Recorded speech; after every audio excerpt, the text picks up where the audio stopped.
talking to Sunshine Anderson here on the Good Ole Boys. Talk a little bit about signing to the Atlantic Records, imprint after Soul Life and everything, and how all of that transpired in terms of where you ended up being, not just with signing with Atlantic, but with the merger with Warner Brothers and all of that stuff, and how you kind of like got. You know your stuff, don't you? I do research. I am professionally trained for this. So, yeah, I like that. Right. But I mean, I like that story so much. So I'm glad that somebody got it. Yeah. Right. After Soul Life, after Heard It All Before, I signed directly to Atlantic Records. And I moved to Atlanta, Georgia to start recording with Jazzy Faye and Brown Michael Cox. And I recorded my album, and I had one song left to record. And they went into the merger with Warner Brothers.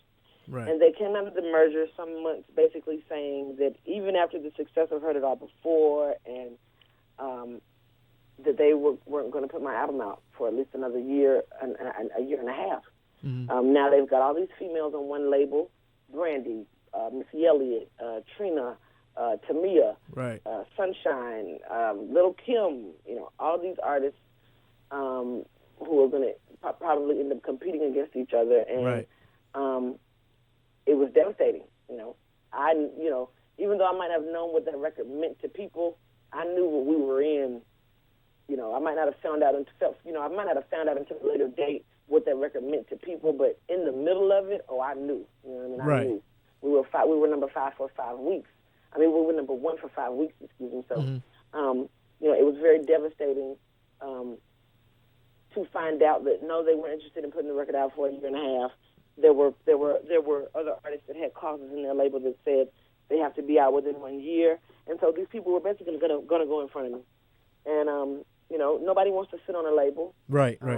Nobody wants their music not to be heard. And so after a few months, I asked for a release, and that release was granted.